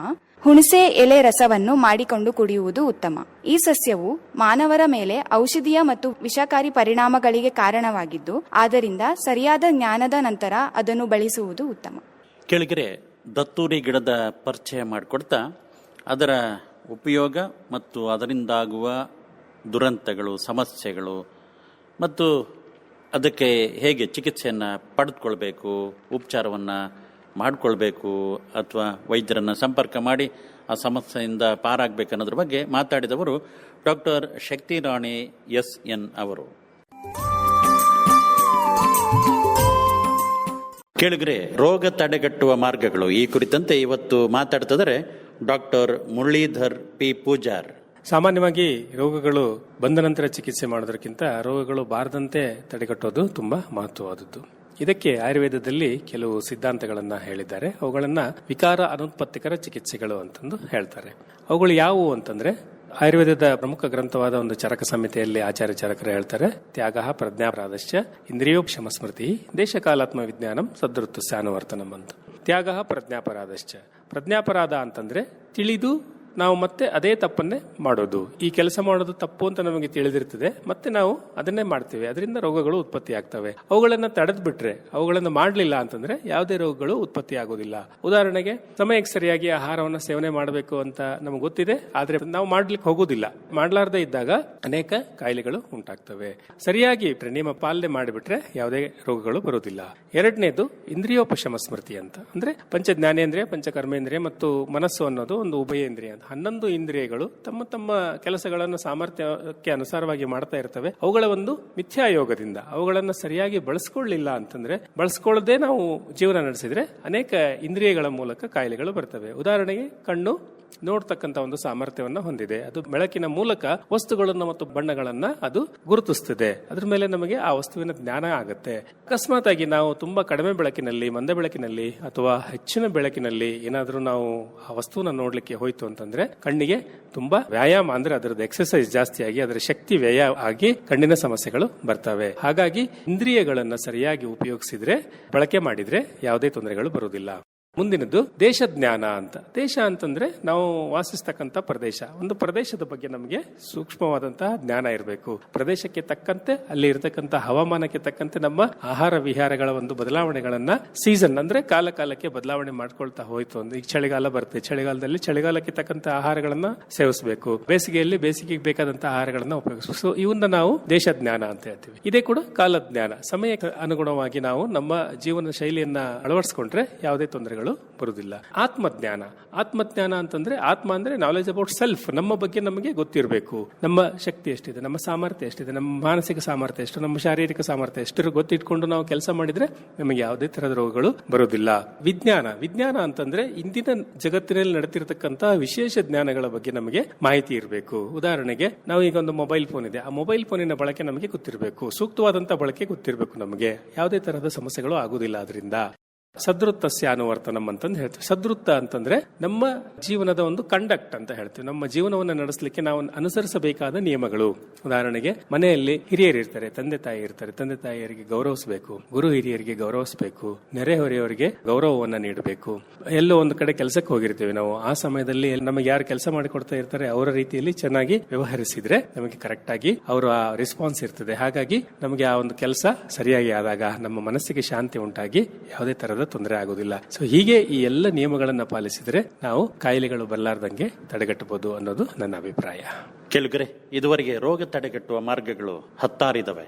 ಇವುಗಳಲ್ಲಿ ಸೂಕ್ಷ್ಮವಾದ ಸಂಗತಿಗಳನ್ನು ಹಂಚಿಕೊಂಡವರು ಡಾಕ್ಟರ್ ಮುರಳೀಧರ್ ಪಿ ಪೂಜಾರ್ ಅವರು. ಅಷ್ಟಾಂಗ ಆಯುರ್ವೇದ ಈ ಕುರಿತಂತೆ ಇವತ್ತು ನಮ್ಮ ಜೊತೆಗೆ ಮಾತಾಡ್ತಿದ್ದಾರೆ ಶ್ರೋತೃಗಳೇ ಡಾಕ್ಟರ್ ಅಭಿರಾಮ್. ಆಚಾರ್ಯ ವಾಗ್ಭಟರು ಬರೆದ ಅಷ್ಟಾಂಗ ಹೃದಯದಲ್ಲಿ ಆಯುರ್ವೇದದ 8 ವಿಭಾಗಗಳನ್ನು ವರ್ಣನೆ ಮಾಡಿದ್ದಾರೆ. ಅವು ಯಾವುಗಳೆಂದರೆ, ಮೊದಲನೇದಾಗಿ ಕಾಯ ಚಿಕಿತ್ಸಾ, ಎರಡನೆಯದು ಬಾಲ ಚಿಕಿತ್ಸಾ, ಮೂರನೆಯದು ಗೃಹ ಚಿಕಿತ್ಸಾ, ನಾಲ್ಕನೆಯದು ಊರ್ಧ್ವಾಂಗ ಚಿಕಿತ್ಸಾ, 5ನೆಯದು ಶಲ್ಯತಂತ್ರ, 6ನೆಯದು ಅಗದ ತಂತ್ರ, 7ನೆಯದು ಜರಾ ಚಿಕಿತ್ಸಾ, 8ನೆಯದು ವಾಜಿಕಂಡ ತಂತ್ರ. ಮೊದಲನೇದಾಗಿ ಕಾಯ ಚಿಕಿತ್ಸಾ. ಕಾಯ ಎಂದರೆ ಶರೀರ ಎಂಬ ಅರ್ಥ ಬರ್ತದೆ. ಹಾಗಾಗಿ ಕಾಯ ಚಿಕಿತ್ಸೆ ಅಂದರೆ ಅದರಲ್ಲಿ ಮನುಷ್ಯನ ದೇಹಕ್ಕೆ ಉಂಟಾಗುವ ವಿವಿಧ ರೋಗಗಳು, ಹೇಗೆ ಜ್ವರ, ರಕ್ತಪಿತ್ತ, ರಾಜಾಕ್ಷ್ಮ, ಉನ್ಮಾದ, ಅಪಸ್ಮಾರ, ಚರ್ಮದ ಕಾಯಿಲೆಗಳು, ಮಧುಮೇಹ, ಅತಿಸಾರ ಇತ್ಯಾದಿ ರೋಗಗಳನ್ನು ಯಾವುದೇ ಶಸ್ತ್ರಕರ್ಮವಿಲ್ಲದೆ ಗಿಡಮೂಲಿಕೆಗಳಿಂದ ತಯಾರಿಸಿದ ಔಷಧಿ, ರಸೌಷಧಿಗಳು ಅಥವಾ ಪಂಚಕರ್ಮ ಚಿಕಿತ್ಸೆಗಳ ಮೂಲಕ ಗುಣಪಡಿಸಲಾಗುತ್ತದೆ. ಎರಡನೆಯದು ಬಾಲ ಚಿಕಿತ್ಸಾ. ಇದು ಪೀಡಿಯಾಟ್ರಿಕ್ಸ್ ಅಂತ ಮಾಡರ್ನ್ ಅಲ್ಲಿ ಅವರು ಹೇಳ್ತಾರೆ. ಮಕ್ಕಳಲ್ಲಿ ಉಂಟಾಗುವ ರೋಗಗಳು, ಅವುಗಳನ್ನು ತಡೆಗಟ್ಟುವ ವಿಧಾನಗಳು, ಚಿಕಿತ್ಸಾ ವಿಧಾನಗಳ ಉಲ್ಲೇಖ ಮಾಡಿದ್ದಾರೆ. ಇದರಲ್ಲಿ ನವಜಾತ ಶಿಶುವಿನ ಆರೈಕೆ, ಹುಟ್ಟಿದ ಕೂಡಲೇ ಮಾಡಬೇಕಾದ ಸಂಸ್ಕಾರಗಳ ವರ್ಣನೆಗಳನ್ನು ಇದರಲ್ಲಿ ಮಾಡಿದ್ದಾರೆ. ಪಾಶ್ಚಿಮಾತ್ಯರು ಹೇಗೆ ವ್ಯಾಕ್ಸಿನೇಷನ್ ಅಂತ ಹೇಳ್ತಾರೆ, ಹಾಗೆ ನಮ್ಮಲ್ಲಿ ಈ ಪದ್ಧತಿಯ ಬದಲು ಮಗುವಿನ ರೋಗ ನಿರೋಧಕ ಶಕ್ತಿಯನ್ನು, ಮೇಧಶಕ್ತಿಯನ್ನು ಹೆಚ್ಚಿಸಿ ದೀರ್ಘಾಯುಷ್ಯನಾಗಿ ಮಾಡುವ ಸೊಣ್ಣ ಭಸ್ಮ, ತುಪ್ಪ, ಜೇನುತುಪ್ಪಗಳನ್ನು ಸಂಸ್ಕರಿಸಿ ಅದರಿಂದ ತಯಾರಿಸಿದ ಸೊಣ್ಣ ಪ್ರಾಶನದ ಉಲ್ಲೇಖ ಇದೆ. ಮಕ್ಕಳನ್ನು ನೋಡಿಕೊಳ್ಳುವವರು ಹೇಗೆ ವರ್ತನೆ ಇರಬೇಕು, ಮಕ್ಕಳ ಆಟಿಕೆಗಳು ಹೇಗಿರಬೇಕು ಇತ್ಯಾದಿಗಳ ವಿವರಣೆ ಕೂಡ ಇದರಲ್ಲಿದೆ. ಮೂರನೆಯದು ಗೃಹ ಚಿಕಿತ್ಸಾ. ಮನುಷ್ಯರ ವರ್ತನೆ, ಮನೋವ್ಯಾಧಿಗಳು, ಅವುಗಳ ಚಿಕಿತ್ಸಾ ಕ್ರಮಗಳ ವರ್ಣನೆ ಇದೆ. ದಾನ, ಹಿರಿಯರನ್ನು ಗೌರವಿಸುವುದು, ಯಾತ್ರೆ ಮಾಡುವುದು, ದೇವರಲ್ಲಿ ನಂಬಿಕೆ ಇಡುವುದು ಇತ್ಯಾದಿಗಳು ಹೇಗೆ ನಮ್ಮ ಮಾನಸಿಕ ಆರೋಗ್ಯವನ್ನು ಕಾಪಾಡುವಲ್ಲಿ ಮಹತ್ತರ ಪಾತ್ರ ವಹಿಸುತ್ತದೆ ಎಂದು ಇದರಲ್ಲಿ ತಿಳಿಸಲಾಗಿದೆ. ಹಾಗೆಯೇ ಯೋಗ ಮತ್ತು ಪ್ರಾಣಾಯಾಮಗಳ ಪ್ರಾಮುಖ್ಯತೆಯನ್ನು ಇದರಲ್ಲಿ ಹೇಳಿದ್ದಾರೆ. ನಾಲ್ಕನೆಯದು ಶಾಲಕ್ಯ ತಂತ್ರ ಅಥವಾ ಈಗ ಮಾಡರ್ನ್ ಅಲ್ಲಿ ENT ಹಾಗೂ ಆಪ್ಥಮಾಲಜಿಯಲ್ಲಿ ಇದರಲ್ಲಿ ಬರುತ್ತದೆ. ಕಣ್ಣು, ಮೂಗು, ಬಾಯಿ ಹಾಗೂ ಕಿವಿಗಳಿಗೆ ಸಂಬಂಧಿಸಿದ ರೋಗಗಳು ಹಾಗೂ ಅವುಗಳ ಚಿಕಿತ್ಸಾ ವಿಧಿವಿಧಾನಗಳ ವಿವರಣೆಗಳನ್ನು ಇಲ್ಲಿ ಕೊಟ್ಟಿದ್ದಾರೆ. ಹಾಗೆಯೇ ಶಿರೋರೋಗಗಳ ವಿವರಣೆಯೂ ಇಲ್ಲಿ ಇದೆ. ಅಷ್ಟೇ ಅಲ್ಲದೆ ಅದಕ್ಕೆ ಬೇಕಾದಂತಹ ಚಿಕಿತ್ಸೆಗಳು, ಹೇಗೆ ಶಿರೋದ್ಧಾರ ಹಾಗೂ ನೇತ್ರರೋಗಗಳಿಗೆ ಕ್ರಿಯಾಕಲ್ಪ, ಮೂಗಿನ ಸಮಸ್ಯೆ, ತಲೆನೋವು, ಮುಖದ ಆರೋಗ್ಯ ಹೆಚ್ಚಿಸುವಿಕೆಗೆ ನಸ್ಯಕರ್ಮ, ಬಾಯಿ ಆರೋಗ್ಯಕ್ಕೆ ಕವಳ, ಗಂಡೂಷ ಇತ್ಯಾದಿ ಚಿಕಿತ್ಸೆಗಳ ಉಲ್ಲೇಖನದಲ್ಲಿ ಮಾಡಿದ್ದಾರೆ. 5ನೆಯದು ಶಲ್ಯತಂತ್ರ ಅಂದ್ರೆ ಸರ್ಜರಿ. ಆಚಾರ್ಯ ಸುಶ್ರುತರು ಶಸ್ತ್ರಚಿಕಿತ್ಸೆಯ ಪಿತಾಮಹ. ಆಯುರ್ವೇದದ ಪ್ರಮುಖ ಗ್ರಂಥವಾದ ಸುಶ್ರುತ ಸಂಹಿತೆಯಲ್ಲಿ ಶಸ್ತ್ರಚಿಕಿತ್ಸಾ ಕ್ರಮಗಳನ್ನು ಹೇಳಲಾಗಿದೆ. ಗಾಯದ ಚಿಕಿತ್ಸೆ, ದೇಹದೊಳಗೆ ಸಿಲುಕಿರುವ ಲೋಹ, ಶಸ್ತ್ರಾಸ್ತ್ರಗಳು, ಮೂಢಗರ್ಭ ಇತ್ಯಾದಿಗಳ ನಿರ್ವಹಣೆ, ಶಸ್ತ್ರಕ್ರಮಕ್ಕೆ ಬಳಸುವ ವಿವಿಧ ಯಂತ್ರಗಳ ವಿವರಣೆ ಇದೆ. ರಕ್ತಮೋಕ್ಷಣ ಕ್ರಮ, ಕ್ಷಾರ, ಅಗ್ನಿಕರ್ಮಗಳನ್ನು ಚಿಕಿತ್ಸೆಗೆ ಹೇಗೆ ಬಳಸಬೇಕು ಎಂದು ಇದರಲ್ಲಿ ಹೇಳಿದ್ದಾರೆ. 6ನೆಯದು ಅಗದ ತಂತ್ರ ಅಂದ್ರೆ ಟಾಕ್ಸಿಕಾಲಜಿ ಅಂತ ಹೇಳ್ತೇವೆ. ಅದು ವಿಷ ಪದಾರ್ಥಗಳ ವರ್ಣನೆ, ವಿವಿಧ ವಿಷಯುಕ್ತ ಪ್ರಾಣಿಗಳು ಕಚ್ಚುವುದರಿಂದ ಉಂಟಾಗುವ ವಿವಿಧ ಲಕ್ಷಣಗಳು ಹಾಗೂ ಅವುಗಳ ಚಿಕಿತ್ಸೆಗಳು, ವಿಷಪ್ರಾಶನ ಮಾಡಿದಾಗ ಅನುಸರಿಸಬೇಕಾದ ತುರ್ತು ಚಿಕಿತ್ಸಾ ಕ್ರಮಗಳನ್ನು ವಿವರಿಸಲಾಗಿದೆ. ವಿಷಯುಕ್ತ ಗಿಡಮೂಲಿಕೆಗಳ ಪರಿಚಯ, ಅವುಗಳನ್ನು ಔಷಧಿಯಾಗಿ ಬಳಸುವ ಕ್ರಮಗಳ ಕೂಡ ವಿವರಣೆಯನ್ನು ಇಲ್ಲಿ ಕೊಟ್ಟಿದ್ದಾರೆ. 7ನೆಯದು ಜರಾ ಚಿಕಿತ್ಸಾ. ಸ್ವಸ್ಥ ಪುರುಷನ ಆರೋಗ್ಯವನ್ನು, ಆಯುಷ್ಯವನ್ನು ಹೆಚ್ಚಿಸಲು ಅನುಸರಿಸಬೇಕಾದ ಕ್ರಮಗಳ ಬಗ್ಗೆ ತಿಳಿಸಿದ್ದಾರೆ. ಸರಳ ಔಷಧಿಗಳನ್ನು ರಸಾಯನ ಕ್ರಮದಲ್ಲಿ ಸೇವಿಸುವ, ವೃದ್ಧಾಪ್ಯವನ್ನು ತಡೆಗಟ್ಟುವ ಆಹಾರ ಕ್ರಮ, ಜೀವನ ಶೈಲಿ ಹಾಗೂ ವೃದ್ಧಾಪ್ಯದ ಸಮಸ್ಯೆಗಳಿಗೆ ಪರಿಹಾರಗಳನ್ನು ಇಲ್ಲಿ ತಿಳಿಸಲಾಗಿದೆ. 8ನೆಯದು ವಾಜೀಕರಣ ತಂತ್ರ. ಆರೋಗ್ಯಕರವಾದ ಮಗುವನ್ನು ಪಡೆಯಲು ಅನುಸರಿಸಬೇಕಾದ ಕ್ರಮಗಳು, ವಿವರ ಹಾಗೂ ಗರ್ಭ ಸಂಸ್ಕಾರದ ಪ್ರಾಮುಖ್ಯತೆಯನ್ನು ಇಲ್ಲಿ ಹೇಳಲಾಗಿದೆ. ಅನೇಕರಿಗೆ ಆಯುರ್ವೇದದ ವಿವಿಧ ವಿಭಾಗಗಳ ಬಗ್ಗೆ ಮಾಹಿತಿ ಇಲ್ಲ. ಆದ್ದರಿಂದ ಭಾರತೀಯ ವೈದ್ಯ ಪದ್ಧತಿಯ ಬಗ್ಗೆ ಚೆನ್ನಾಗಿ ಅರಿತು ಲಭ್ಯವಿರುವ ಚಿಕಿತ್ಸಾ ಕ್ರಮಗಳ ಅನುಕೂಲತೆಯನ್ನು ಪಡೆದು ಆರೋಗ್ಯಕರ ಜೀವನವನ್ನು ತಮ್ಮದಾಗಿಸಿಕೊಳ್ಳಬೇಕು. ಅಷ್ಟಾಂಗ ಆಯುರ್ವೇದ ಈ ಕುರಿತಂತೆ ವಿವರಗಳನ್ನು ನೀಡಿದವರು ಡಾಕ್ಟರ್ ಅಭಿರಾಮ್. ಕೇಳಿದ್ರೆ ಇವತ್ತು ಸ್ಥೂಲಕಾಯ ಅಂದ್ರೆ ನಮ್ಮ ದೇಹ ದಡೂತಿಯಾಗಿ ಬೆಳೆಯೋದಿದೆಯಲ್ಲ, ಇದರ ಕುರಿತಂತೆ ಮಾತಾಡ್ತಿದ್ದಾರೆ ಡಾಕ್ಟರ್ ಹುಚ್ಚಪ್ಪ ಅಕ್ಕಿ. ಎಲ್ಲರಿಗೂ ನಮಸ್ಕಾರ. ಇಂದು ನಾವು ಸ್ಥೂಲಕಾಯ ಅಥವಾ ಬೊಜ್ಜು ರೋಗದ ಬಗ್ಗೆ ತಿಳಿದುಕೊಳ್ಳೋಣ. ಇಂದಿನ ಯಾಂತ್ರಿಕ ಯುಗದಲ್ಲಿ ಬೊಜ್ಜು ಒಂದು ಸಾಮಾನ್ಯ ಕಾಯಿಲೆಯಾಗಿದೆ. ಇದು ಚಿಕ್ಕ ಮಕ್ಕಳಿಂದ ಹಿಡಿದು ವಯೋವೃದ್ಧರವರೆಗೂ ಕಾಣಸಿಗುತ್ತದೆ. ಅಭಿವೃದ್ಧಿ ಹೊಂದುತ್ತಿರುವ ದೇಶಗಳಲ್ಲಿ ಇದು ಹೆಚ್ಚಾಗಿ ಕಾಣಿಸುತ್ತದೆ. ಇದಕ್ಕೆ ಮುಖ್ಯ ಕಾರಣಗಳೆಂದರೆ ನಮ್ಮ ಬದಲಾದ ಜೀವನ ಶೈಲಿ, ಸಿಹಿ ತಿಂಡಿಗಳ ಅತಿ ಸೇವನೆ, ಎಣ್ಣೆಯಲ್ಲಿ ಕರಿದ ಪದಾರ್ಥಗಳ ಅತಿ ಸೇವನೆ, ಹಗಲು ನಿದ್ದೆ ಮಾಡುವುದು, ಇದು ಒಂದೊಂದು ಸಲ ಆನುವಂಶಿಕವಾಗಿ ಬರುತ್ತದೆ. ಅತಿಯಾದ ಮಾಂಸ ಸೇವನೆಯಿಂದ, ಸುಖಜೀವನ ಶೈಲಿಯಿಂದ, ಅವ್ಯಾಯಾಮದಿಂದ ಸ್ಥೂಲ ರೋಗವು ಕಂಡುಬರುತ್ತದೆ. ಇದರ ಮುಖ್ಯ ಲಕ್ಷಣಗಳೆಂದರೆ ಹೆಚ್ಚಾದ ದೇಹದ ತೂಕ ಪ್ರತಿಯೊಬ್ಬ ವ್ಯಕ್ತಿಗೂ ಅವನ ವಯಸ್ಸು ಮತ್ತು ದೇಹದ ಎತ್ತರಕ್ಕೆ ಅನುಗುಣವಾಗಿ ಇರಬೇಕು. ಇದು ಹೆಚ್ಚಾದಾಗ ಹಲವು ತೊಂದರೆಗಳನ್ನು ಮಾಡುತ್ತದೆ. ಅವುಗಳೆಂದರೆ ಏದುಸಿರು, ಅತಿಯಾದ ಬೆವರು, ಗೊರಕೆ, ದುರ್ವಾಸನೆ, ಹೊಟ್ಟೆ, ಸೊಂಟ, ಸ್ತನ ಹಾಗೂ ತೊಡೆ ಭಾಗಗಳಲ್ಲಿ ಹೆಚ್ಚಿನ ಕೊಬ್ಬಿನಾಂಶ ಶೇಖರಣೆ, ಅತಿಯಾದ ನಿದ್ದೆ, ಶ್ವಾಸ ಮತ್ತು ಕಾಸ ಮುಂತಾದ ಲಕ್ಷಣಗಳು ಕಾಣಬಹುದು. ಇಂಥ ವ್ಯಕ್ತಿಗಳು ಪಾಲಿಸಬೇಕಾದ ಪಥ್ಯ ಮತ್ತು ಅಪಥ್ಯಗಳೆಂದರೆ ಪಥ್ಯಗಳು: ದೈನಂದಿನ ನಿತ್ಯ ವ್ಯಾಯಾಮ, ಆಹಾರದಲ್ಲಿ ಬಾರ್ಲಿ ಗೋಧಿಯ ನಿತ್ಯ ಸೇವನೆ, ತಿಂದ ಆಹಾರವು ಸಂಪೂರ್ಣವಾಗಿ ಜೀರ್ಣವಾದ ನಂತರ ಮಾತ್ರ ಮತ್ತೆ ತಿನ್ನಬೇಕು, ತೀಕ್ಷ್ಣ ಮತ್ತು ಉಷ್ಣ ಗುಣಗಳುಳ್ಳ ಹೊಂದಿರುವ ಪದಾರ್ಥಗಳನ್ನು ಅತಿಯಾಗಿ ಸೇವನೆ ಮಾಡಬೇಕು. ಅಪಥ್ಯಗಳೆಂದರೆ ಶೀತಲ ಪದಾರ್ಥಗಳು, ಅತಿಯಾಗಿ ಸಿಹಿ ತಿನಿಸುಗಳು, ಹಗಲು ನಿದ್ದೆ ಮಾಡುವುದು, ಹಾಲು ಮತ್ತು ಮೊಸರನ್ನು ಕಡಿಮೆ ತಿನ್ನಬೇಕು. ಶ್ರೋತೃಗಳೇ, ಎಷ್ಟು ಚಂದವಾಗಿದೆ ಅಲ್ವಾ? ನಾವು ಸುಖವಾಗಿರ್ಬೇಕಂತ ಅಂದ್ಕೊಂಡು ಕಷ್ಟನ ಪಡಕ್ಕೆ ಹೋಗೋದಿಲ್ಲ, ಮತ್ತು ಎಲ್ಲದೂ ಸಿಗುತ್ತೆ, ನಮ್ಮಲ್ಲಿ ದುಡ್ಡಿದೆ ಅಂತ ಅಂದ್ಕೊಂಡು ಏನೆಲ್ಲ ತಿನ್ನೋ ಆಸೆ ಇದೆಯಲ್ಲ, ಬೈಕ್ ಇದೆಯಲ್ಲ, ಇದು ಇವತ್ತು ಎಷ್ಟು ಸಮಸ್ಯೆಯನ್ನು ಉಂಟು ಮಾಡಿದೆ ಮಕ್ಕಳಿಗೂ ಮತ್ತು ನಿಮಗೂ ಅನ್ನೋದನ್ನು ನೀವು ಅರ್ಥಕೊಂಡಿದ್ದೀರಿ. ಈ ಹಿನ್ನೆಲೆಯಲ್ಲಿ ಮುಂದಾಗುವ ಸಮಸ್ಯೆಗಳನ್ನು ನೀವು ತಪ್ಪಿಸಲಿಕ್ಕೆ, ಆರೋಗ್ಯವಂತರಾಗಿ ಜೀವನ ಮಾಡಲಿಕ್ಕೆ ಕೆಲವು ಸಂಗತಿಗಳು ನಿಮಗೆ ಬೇಕಾಗ್ತವೆ ಅನ್ನೋ ಒಂದು ಸಂಗತಿಯನ್ನು ಇವತ್ತು ನಿಮ್ಮ ಮುಂದಿಟ್ಟಿದವರು ಹಾಗೆ ತಿಳಿಸಿದವರು ಡಾಕ್ಟರ್ ಹುಚ್ಚಪ್ಪ ಅಕ್ಕಿಯವರು. ಆರೋಗ್ಯವೇ ಮಹಾಭಾಗ್ಯ ಅನ್ನೋದನ್ನು ನಾವು ಮರಿಬಾರದು. ಹಸಿವಾದಾಗ ಮಾತ್ರ ಸೇವನೆ ಮಾಡೋದು ಒಳ್ಳೆಯದಂತ ಎಲ್ಲರಿಗೂ ಗೊತ್ತಿದ್ರೂ ಹಸಿವಾಗದಲ್ಲೇ ಸೇವನೆ ಮಾಡೋದು ಅಪಾಯಕಾರಿ ಅಲ್ವಾ ಶ್ರೋತೃಗಳೇ? ಕೇಳುಗರೆ, ಇವತ್ತು ಲಕ್ವದ ಬಗ್ಗೆ ಮಾತಾಡ್ತಿದ್ರೆ ಡಾಕ್ಟರ್ ಮುತ್ತಪ್ಪ ತೋಟದ. ಈ ಲಕ್ವ ಎಂದ್ರೆ ಮೆದುಳಿನ ರಕ್ತನಾಳಗಳಲ್ಲಿ ಅವರೋಧ ಆಗೋದು ಅಥವಾ ಮೆದುಳಿನ ರಕ್ತನಾಳಗಳಲ್ಲಿ ಒಡೆಯೋದು ಅಥವಾ ಬ್ಲೀಡಿಂಗ್ ಆಗೋದು. ಈ ಎರಡು ಕ್ರಿಯೆಯಿಂದ ಮೆದುಳಿನ ನರ್ವ್ಸ್ಗೆ ರಕ್ತ ಪೂರೈಕೆ ಆಗದೆ ಇದ್ರೆ ಈ ಸ್ಟ್ರೋಕ್ ಎಂಬ ಕಾಯಿಲೆ ಉತ್ಪನ್ನ ಆಗತ್ತೆ. ಜಗತ್ತಿನಲ್ಲಿ ಪ್ರಸ್ತುತ ಈ ಕಾಯಿಲೆಯ ಪರಿಸ್ಥಿತಿ ಅಥವಾ ಚಿತ್ರಣ ಹೇಗಿದೆ ಅಂದ್ರೆ, ಪ್ರತಿ 2 ಸೆಕೆಂಡ್ಸ್ಗೆ ಒಬ್ಬ ವ್ಯಕ್ತಿ ಈ ಕಾಯಿಲೆಯಿಂದ ಬಳಲ್ತಾನೆ, ಪ್ರತಿ 6 ಸೆಕೆಂಡ್ಗೆ ಈ ಕಾಯಿಲೆಯಿಂದ ಒಬ್ಬ ವ್ಯಕ್ತಿ ಸಾಯ್ತಾನೆ. ಈ ಕಾಯಿಲೆ ಕೆಲವು ವ್ಯಕ್ತಿಗಳಲ್ಲಿ ಸರಳವಾಗಿ ಕಂಡು ಬರುತ್ತೆ. ಅಂತಹ ವ್ಯಕ್ತಿಗಳು ಯಾರು ಅಂದ್ರೆ, ಮಧುಮೇಹ ಪೇಷಂಟ್ ಇರುವಂತವರು, ಅಥವಾ ಬ್ಲಡ್ ಪ್ರೆಷರ್ ಇರುವಂತಹ ವ್ಯಕ್ತಿಗಳು, ಅಥವಾ ಕೊಲೆಸ್ಟ್ರಾಲ್ ಜಾಸ್ತಿ ಇರುವಂತಹ ವ್ಯಕ್ತಿಗಳು, ಒಬೆಸಿಟಿ ಅಥವಾ ಸ್ಥೌಲ್ಯ ಇರುವಂತಹ ವ್ಯಕ್ತಿ, ಹೃದಯ ಸಂಬಂಧಿ ಅಥವಾ ಹಾರ್ಟ್ ಡಿಸೀಸ್ ಇರುವಂತಹ ವ್ಯಕ್ತಿಗಳು, ಸ್ಮೋಕ್ ಮಾಡೋರಲ್ಲಿ ಅಥವಾ ಸೆಡೆಂಟರಿ ಲೈಫ್ ಸ್ಟೈಲ್ ಅಥವಾ ಟೇಬಲ್ ವರ್ಕ್ ಈ ತರ ಮಾಡುವಂತಹ ವ್ಯಕ್ತಿಗಳಲ್ಲಿ ಈ ಕಾಯಿಲೆ ಜಾಸ್ತಿ ಕಂಡುಬರುತ್ತೆ. ಇದನ್ನ ಗುರುತಿಸೋದು ಹೇಗೆ ಅಂದ್ರೆ, ನಾವು ಒಂದು ಶಬ್ದವನ್ನ ನೆನಪಿಟ್ಕೋಬೇಕು, ಫಾಸ್ಟ್ ಅನ್ನೋದು. ಫಾಸ್ಟ್ ಅಂದ್ರೆ FAST. ಎಫ್ ಅಂದ್ರೆ ಫೇಸಿಯಲ್ ವೀಕ್ನೆಸ್, ಮುಖದಲ್ಲಿ ವ್ಯತ್ಯಾಸ ಕಂಡು ಬಂದಾಗ, ಮುಖದಲ್ಲಿ ವೀಕ್ನೆಸ್ ಕಂಡು ಬಂದಾಗ. ಎ ಅಂದ್ರೆ ಆರ್ಮ್ ಅಥವಾ ಲೆಗ್, ಅಂದ್ರೆ ಈ ಕೈ ಕಾಲುಗಳಲ್ಲಿ ವೀಕ್ನೆಸ್ ಕಂಡು ಬಂತು ಅಂದ್ರೆ. ಎಸ್ ಅಂದ್ರೆ ಸ್ಪೀಚ್, ಈ ಮಾತಿನಲ್ಲಿ ವ್ಯತ್ಯಾಸ ಕಂಡು ಬಂತು ಅಂದ್ರೆ. ಈ ಮೂರಲ್ಲಿ ಒಂದಾಗ್ಲಿ 2 ಅಥವಾ 3 ಕಂಡು ಬಂದ್ರೂ ನಾವು ಕೂಡಲೇ ಚಿಕಿತ್ಸೆ ಪಡಿಬೇಕು. ಟಿ ಅನ್ನೋದು ಟೈಮ್.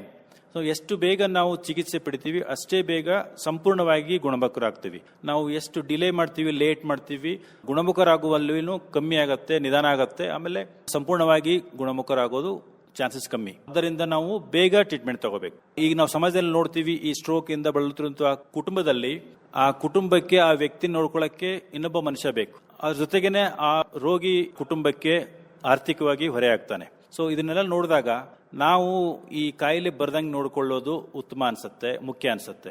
ಅದಕ್ಕೋಸ್ಕರ ಕೆಲವೊಂದು ನಾವು ಮುನ್ನೆಚ್ಚರಿಕೆ ಕ್ರಮಗಳು ಅಥವಾ ತಡೆಗಟ್ಟುವ ವಿಧಾನಗಳನ್ನ ಫಾಲೋ ಮಾಡಬೇಕು. ಫಾರ್ ಎಕ್ಸಾಂಪಲ್, ನಾವು ಮಧುಮೇಹ ಅಥವಾ ಬ್ಲಡ್ ಪ್ರೆಷರ್ ಬಳಲ್ತಿದ್ರೆ ಅದನ್ನ ಕಂಟ್ರೋಲ್ ಇಟ್ಕೋಬೇಕು. ಈಗ ಒಬೆಸಿಟಿ ಇತ್ತು, ಸ್ಥೌಲ್ಯ ಇತ್ತು, ಅದನ್ನ ಚಿಕಿತ್ಸೆ ಪಡಿಬೇಕು. ಈಗ ಸ್ಮೋಕಿಂಗ್ ಅಂದ್ರೆ ನಿಲ್ಲಿಸಬೇಕು, ಸ್ಮೋಕಿಂಗ್ ಅಥವಾ ಧೂಮ್ರಪಾನ ಸೇವನೆಯನ್ನ ನಿಲ್ಲಿಸಬೇಕು. ನಿಯಮಿತವಾಗಿ ದಿನನಿತ್ಯ ನಾವು ವ್ಯಾಯಾಮ ಮಾಡಬೇಕು.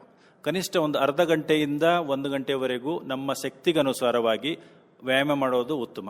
ಇನ್ನೊಂದು, ಕೊಲೆಸ್ಟ್ರಾಲ್, ಜಿಡ್ಡಿನಾಂಶ ತಿನ್ನೋದನ್ನ ಎಷ್ಟಾಗುತ್ತೆ ಅಷ್ಟು ಮಾಂಸಾಹಾರ ಅಥವಾ ವಿವಿಧ ಜಿಡ್ಡಿನಾಂಶವನ್ನ ತಿನ್ನೋದನ್ನ ಕಮ್ಮಿ ಮಾಡಬೇಕು. ಕೊನೆಗೆ ಎಷ್ಟಾಗುತ್ತೆ ಅಷ್ಟು ತರಕಾರಿ ಅಥವಾ ಹಣ್ಣು ಹಂಪಲುಗಳನ್ನು ತಿನ್ನೋದ್ರಿಂದ ಈ ಪಾರ್ಶ್ವವಾಯು ಲಕ್ವ ಅನ್ನೋದನ್ನ ತಡೆಗಟ್ಟಬಹುದು.